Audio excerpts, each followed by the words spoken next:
Marcus Webb had exactly 4 seconds between the moment his freighter's containment field collapsed and the moment physics reminded him why cheap maintenance contracts were called deferred suicide in the shipping industry. The ship, reasonable excuse, named with the optimism of someone who'd never actually needed one, performed what could generously be called a landing, and what any honest observer would call a barely controlled plummet into Kethris 4's northern continent. Marcus managed to keep his breakfast down and his consciousness up, which put him ahead of the ship's AI, currently rebooting with all the urgency of a clerk on lunch break. He crawled from the wreckage into air that tasted like copper and old mistakes. Kethris 4 had a reputation.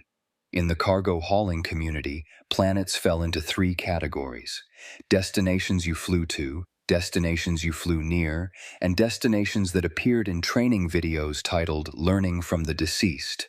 Kethris 4 occupied a special 4th category reserved for worlds so aggressively hostile to life that they circled back around to fascinating. Xenobiologists called it a hyper-competitive biosphere. Everyone else called it a damn death world and stayed in orbit. The observation post had tried to warn him. 47 minutes before the containment failure, a bored-sounding Allurian had transmitted standard hazard protocols. Do not land, do not approach, do not look directly at the surface without filing appropriate paperwork with 3 governmental bodies and a priest. Marcus had acknowledged the transmission while simultaneously ignoring every word, because the alternative was a 3-week detour that would turn his profit margin into theoretical mathematics. Now he stood in a clearing surrounded by vegetation that looked carnivorous even when it wasn't, taking inventory. 1 survival kit, 1 distress beacon that optimistically promised rescue in 72 hours. 1 sidearm with enough charge to annoy approximately half of the things that might want to eat him. The math wasn't encouraging. That's when Marcus noticed the silence. Not peaceful silence. Not the absence of sound. This was the silence that happened when every creature within hearing distance simultaneously decided that breathing quietly was suddenly very important. Marcus had grown up near the Yellowstone Preservation Zone. He knew what it meant when the forest held its breath. Something was coming. The Kethris Ripjaw emerged from the tree line with the casual confidence of an apex predator that had never encountered the concept of fear and wouldn't recognize it if it filed a formal complaint. 3 meters of corded muscle, 6 legs ending in claws that could open a cargo container like a birthday present, and a head that was mostly jaw attached to more jaw for good measure. Its hide bore scars like medals, each one a story that ended with something else dying badly. Behind it, 2 more materialized from the undergrowth. Pack hunters, wonderful. Marcus raised his sidearm with hands that refused to shake, a skill learned from too many close calls in too many poorly lit cargo bays where showing fear was an invitation. The lead Ripjaw took 3 bounding steps forward, jaws beginning to open in what was probably the last thing dozens of unfortunate creatures had ever seen. Then it stopped. Just stopped. Mid-stride, muscles tensing, head lowering, not in preparation to pounce, in something that looked disturbingly like confusion. The other 2 flanking predators pulled up short, their own forward momentum dying as if someone had cut their strings. Marcus kept his weapon trained on the lead Ripjaw. It stared at him. He stared back. Seconds stretched like taffy. Then the Ripjaw did something that Marcus's primate hindbrain recognized instantly, despite having never seen this particular species before. It broke eye contact, looked away, down. The universal gesture of "I'm not challenging you" that apparently transcended planetary origin. The lead Ripjaw took 1 step backward, then another. Then it turned, still not looking at Marcus, and retreated into the tree line with its pack following. Not fleeing, not exactly. Moving with the careful dignity of someone backing away from a bomb while pretending they'd meant to leave anyway. Marcus stood there for a full minute, weapon still raised, waiting for the punchline. When it didn't come, he slowly lowered the sidearm and looked around the clearing as if the answer might be written in the alien moss. What the hell just happened? he asked the uncaring sky. 3 kilometers away, in the observation post that monitored Kethris 4's fascinating biodiversity and tragic lack of safety, junior researcher Plix Verathorn sat forward so quickly she knocked over her stimulant beverage. Dr. Yeneth? Her voice came out higher than intended. You need to see this. Dr. Yeneth Morris, chief xenobiologist and veteran of 30 years studying things that wanted to eat other things, didn't look up from his data tablet. If it's another Ripjaw pack taking down a thorn beast, we've recorded 17 this month. File it under, they ran away. They do that sometimes when from a human. Now Yeneth looked up. The crashed pilot? The Ripjaws found him already? His manipulator appendages were already pulling up the surveillance feeds. How much of him is left? All of him. Plix replayed the footage. Watch. They watched, then watched again, then a third time, because the first 2 times their brains had refused to process what their eyes were reporting. That's not possible, Yeneth said, in the tone of someone whose definition of possible was being forcibly revised. Ripjaws don't have a retreat behavior for prey-sized targets. It's not in their behavioral matrix. They're ambush pack hunters who've been at the top of this food chain for 4 million years. They don't even have a concept of something to be afraid of, Plix finished. Tell that to them. On the screen, Marcus Webb, cargo hauler, occasional contract violator, and owner of DNA that should have inspired exactly 0 primal fear, was setting up his emergency shelter. Around him, half visible in the undergrowth, shapes moved, watching, waiting, not hunting. Yeneth pulled up Marcus's species file, human, Homo sapiens. Origin, Earth, Sol system, dietary classification, omnivore, threat assessment, moderate tool user, minimal natural weapons, standard survival instincts for a persistence hunter. Nothing in the file suggested causes spontaneous behavioral anomalies in unrelated apex predators. Get me a transmission to the Xenobiology Institute, Yeneth said quietly, and pull up everything we have on Earth's evolutionary history. Everything. Plix's secondary eyelids blinked in surprise. You think this is related to his planet of origin? I think, Yeneth said, watching as another shadow in the undergrowth retreated from the human who was now cheerfully attempting to start a fire, that we've been drastically underestimating what it means to evolve on Earth. In the clearing, Marcus finally got his fire starter working. The flames caught, warm and bright against Kethris 4's gathering darkness. In the trees around him, dozens of eyes reflected that firelight. None of them came closer. Marcus, blissfully unaware that he'd just violated several established theories of predator-prey dynamics, opened a ration pack and wondered if rescue would bring the good coffee or the battery acid substitute that passed for it on budget operations. Behind him, just beyond the firelight, something that had killed and eaten thousands of creatures in its lifetime, watched the human eat freeze-dried protein paste and felt a sensation it had no name for. Its ancestors, separated by 3 billion years and several extinction events, might have called it recognition. Dr. Vril Cathanis arrived on Kethris 4 with the kind of professional skepticism that came from spending 2 decades explaining to excitable junior researchers why their revolutionary discovery was actually just contaminated samples or observer bias. She'd built a career on being the person who walked into a room full of wild theories and walked out with boring, reproducible data. The shuttle ride down from the Institute's research vessel gave her time to review the footage that had prompted this emergency deployment.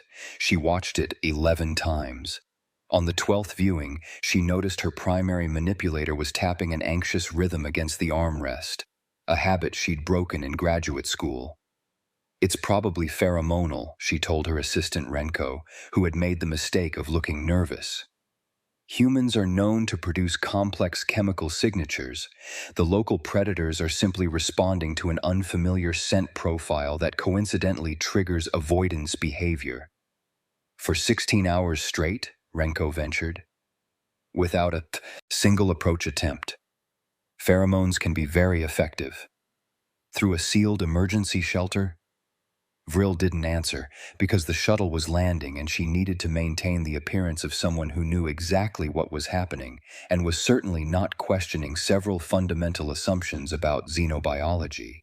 The observation post was a model of efficient scientific panic.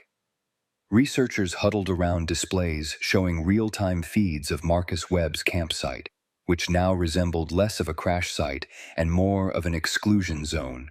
The perimeter where predators refused to cross was so precisely maintained it looked intentional. Dr. Yeneth met her at the airlock, all four of his eyes slightly too wide. "Dr. Cathanis, thank you for coming so quickly. Show me everything." Vril had learned long ago that pleasantries were time's way of avoiding answers. The briefing room became a museum of the impossible. Footage of a thorn beast, territorial, aggressive, known to attack its own reflection, taking a wide detour around Marcus's shelter, thermal imaging showing predators maintaining a 30-meter radius, audio recordings of vocalizations that the translation algorithms kept flagging as distress patterns and alarm calls. "We've documented 47 separate species exhibiting avoidance behavior," Yeneth said, pulling up another display. Apex predators, mid-tier hunters, even some aggressive prey species that normally attack anything that moves, all of them treating the human like he's emitting radiation. "Has he been scanned for unusual energy signatures?" 17 times. He's disappointingly normal." Vril studied the thermal image of Marcus, currently sitting by his fire and doing something with his portable datapad that looked suspiciously like playing a game. "What about his behavior? Is he doing anything that could be interpreted as threat display?" "He made breakfast," Yeneth said flatly. "Then he attempted to repair his distress beacon. Then he took what humans call a nap. The most threatening thing he's done is sneeze, which did cause a minor stampede in the surrounding fauna, but that lasted only 6 minutes. I need to meet him. We've established communication. He thinks the wildlife is just shy. He used that exact word, shy." Vril made a sound that in her species indicated extreme professional frustration. "Prepare a field lab. I want full biometric analysis, genetic sequencing, and atmospheric sampling of his immediate environment. If there's a chemical explanation, we'll find it." What they found, 3 hours later, was that Marcus Webb was in every measurable way a completely standard human male. His pheromone profile matched established baselines. His electromagnetic signature was negligible. His subsonic output was limited to digestive processes that Vril declined to include in the official report. "Run the genetic scan again," she told Renko, staring at the results with the expression of someone whose certainty was crumbling in real time. "We've run it 4 times, Doctor." "Then run it a 5th time." The 5th scan matched the first 4, human, Homo sapiens. DNA that told a story of evolution on Earth, with all the standard markers, mutations, and heritage you'd expect from a species that had figured out how to turn hitting things with rocks into an interstellar civilization. Vril walked to the observation window overlooking Marcus's camp. He was currently trying to cook something over his fire, producing smoke that the wind carried into the forest. 3 different predator species retreated upwind. "It's not what he is," she said quietly.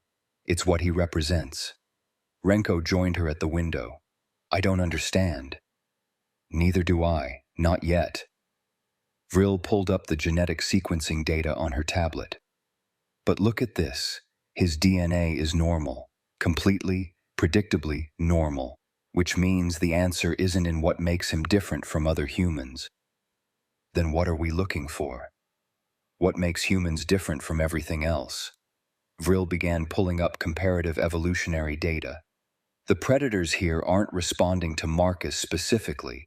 They're responding to something in human biology itself, something ancient, something that speaks to predator instincts across species barriers." "That's not possible," Renko said. "These species have never encountered humans before. There's no shared evolutionary history, no common genetic heritage that would explain cross-species fear response to, unless there is." Vril's manipulators moved across the holographic display, pulling up Earth's evolutionary timeline. 4 billion years of life fighting, adapting, and dying in an endless competition. She compared it to Kethris 4's timeline. Similar length, similar conditions, both death worlds where survival meant constant escalation. But there was something wrong with the numbers. Renko, pull up the calculated age of Earth's biosphere, not the planet itself, the actively hostile predator versus prey biosphere. Renko worked quietly for a moment. 3.8 billion years of Oh, indeed. Most death worlds hosted apex predators for a few 100 million years before environmental change or meteor strikes reset the board. Earth had been running the same brutal tournament for nearly 4 billion years. The math was staggering. The implications were worse. That's not enough time to create cross-species fear response, Renko protested. Convergent evolution doesn't work that way. These predators can't possibly have genetic memory of threats from Earth. No, Vril agreed. But what if it's not about memory? What if it's about recognition? She pulled up molecular analysis of fear response proteins found in Kethris 4 predators, then compared them to similar proteins found in dozens of other species across the galaxy. The patterns were eerily similar. Convergent evolution creating nearly identical solutions to the same problem, identifying and avoiding things that could kill you.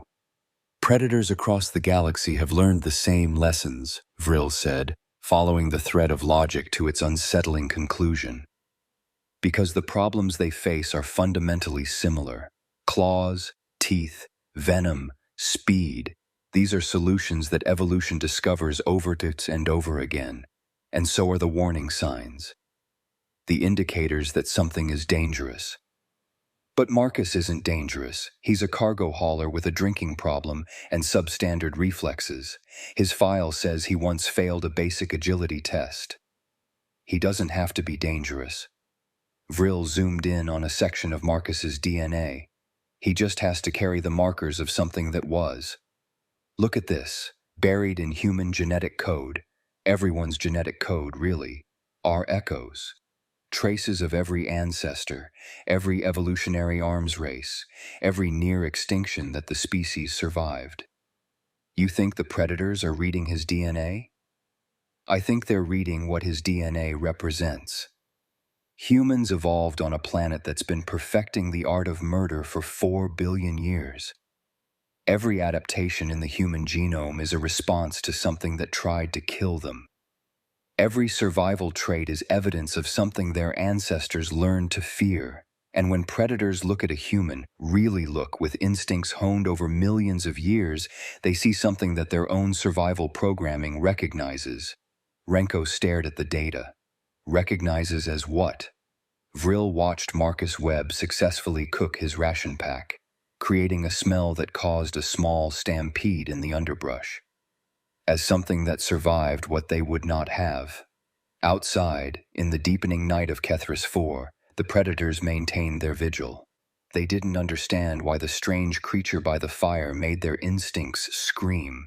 They only knew that something older than thought, deeper than memory, whispered a simple message when they looked at the human. That one walked out of the dark when others did not. That one carries the scent of the long war. That one is not prey. Marcus, oblivious to this ancient recognition, finished his meal and checked his beacon. 51 hours until rescue. He settled in for another night on a planet that should have killed him 6 times over by now, and wondered why he hadn't seen any of the wildlife everyone at the observation post kept warning him about. In her lab, Vril Cathanis pulled up Earth's file and began cross-referencing its evolutionary history with panic response patterns across 40 different species. She had a hypothesis now, proving it would require going deeper into human ancestry than any xenobiologist had bothered to before, because everyone had assumed they understood what humans were. No one had thought to ask what they'd survive becoming. Vril spent 36 hours building a case that would have gotten her laughed out of most academic conferences and possibly committed at the rest. The data told a story that rewrote textbooks. Earth wasn't just old as death worlds went, it was exponentially, horrifyingly ancient in its hostility. While other planets cycled through extinction events that reset the evolutionary arms race, Earth had maintained continuous pressure for nearly 4 billion years. The math was obscene.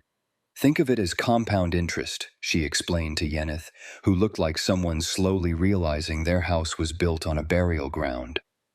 Every million years, Earth's predators got better at killing, which meant prey got better at not dying, which meant predators adapted again. For 4 billion years, no resets, no breaks, just endless iterative refinement of murder. She pulled up a comparison chart that made Yeneth's manipulators twitch nervously. Kethris 4 has been a death world for 600 million years. It's produced some impressively lethal species. Earth has been running the same experiment 7 times longer. That still doesn't explain the fear response, Yeneth said, though his tone suggested he suspected it did. Doesn't it? Vril highlighted sections of human DNA. Humans aren't Earth's apex predator. They're not even close. They're the final iteration of something much older, prey that learned to survive everything Earth could create. Every adaptation in this genome is a scar, evidence of threats so severe that only organisms capable of evolving past them continued existing. She zoomed in further, into the ancient sections of genetic code that predated humans by eons. Here, see these markers? These are survival adaptations from Earth's Cambrian period. 500 million years old and still present in human DNA. Humans carry evolutionary memory of threats that haven't existed for 500 million years. So the predators here recognize the signature of something that survived the longest war in biological history, Vril finished. Convergent evolution means similar threats produce similar fear responses across species. When a Kethris ripjaw looks at Marcus, its instincts don't see a human. They see genetic evidence of surviving conditions that would have killed the ripjaw's ancestors before they evolved their first claw. Yeneth stared at the data. Earth isn't just a death world. No, Vril agreed quietly. It's where death worlds go to train. Outside, Marcus Webb checked his beacon for the 100th time, completely unaware that he was walking proof of the universe's most brutal curriculum. The rescue ship arrived precisely on schedule, which disappointed Marcus only because he'd started a betting pool with himself about delay times. Vril watched the extraction from the observation post, making notes that would spawn a dozen research papers and possibly redefine xenobiology's understanding of evolutionary pressure. But one question kept circling back. Why don't humans know? She asked Yeneth. Why don't they understand what they are? Would you want to? Yeneth replied. Imagine knowing that every cell in your body is a memorial to something that tried to kill your ancestors. That you exist because 1 billion threats failed. That might be heavy. Vril pulled up the final analysis. She'd spent 2 days chasing the thread to its conclusion, and what she found was elegantly terrifying. Earth's evolutionary timeline matched up with panspermia models, ancient asteroid impacts that had scattered Earth's organic material across the galaxy billions of years ago, fragments of Earth's earliest nightmares, seeding other worlds. The predators of Kethris 4 didn't fear Marcus because of what humans were now. They feared him because somewhere in their deep evolutionary past, their ancestors had encountered something from Earth's export catalog. Some microscopic terror that taught them, at the cellular level, what it meant to face something from the planet where survival was an advanced degree. It's not even about being predators or prey, Vril said softly. Humans are living proof that you can survive the school where predators go to die. Every predator in the galaxy carries some trace memory of Earth's influence. They don't know why they fear humans. They just know they should. Marcus boarded the rescue ship, complaining about the coffee and wondering why the wildlife had been so shy. He'd never know that he'd walk through a death world while every killing machine on the planet treated him like a war memorial. Vril filed her report with a conclusion that would haunt xenobiology for decades. Humans weren't conquerors or warriors or apex predators. They were something infinitely more unsettling. They were survivors of the place that taught the universe what fear meant.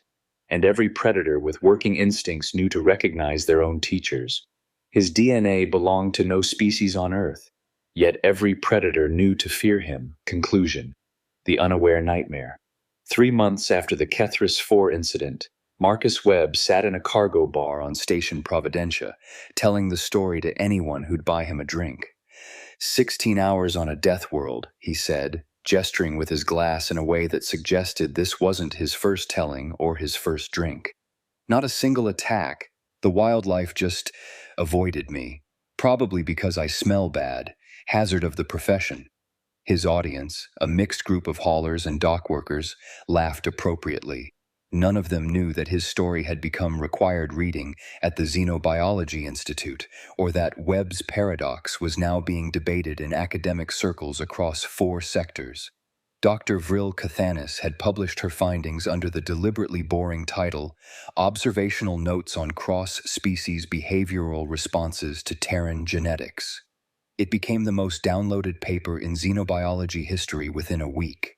The conclusion that humans carried genetic signatures of Earth's 4 billion-year evolutionary warfare had implications that rippled through every field from diplomacy to military strategy. Several governments quietly revised their threat assessments of humanity, not because humans were particularly aggressive, they weren't, but because instinct was often smarter than policy. If the predators of 100 worlds recognized something in human DNA worth fearing, perhaps paying attention to that signal was wise. Marcus, blissfully ignorant of his new status as a walking evolutionary horror story, finished his drink and checked his tablet for the next cargo run. The job posting warned about hazardous conditions, aggressive fauna, and recommended combat training. He accepted it immediately. The pay was good, and in his experience, wildlife was mostly shy anyway. Across the galaxy, on planets where evolution had spent millions of years perfecting the art of killing, predators continued their ancient work. They hunted, fought, and died according to rules written in genetic code over countless generations, and when they encountered humans, those unremarkable primates with their soft skin and missing claws, something older than thought whispered its warning. The predators listened, though they didn't understand why. Marcus Webb headed to his next job, carrying in every cell the echo of Earth's longest war, completely unaware that he was the universe's way of remembering what it meant when prey stopped running and started surviving. His DNA belonged to no species currently on Earth. It belonged to all of them.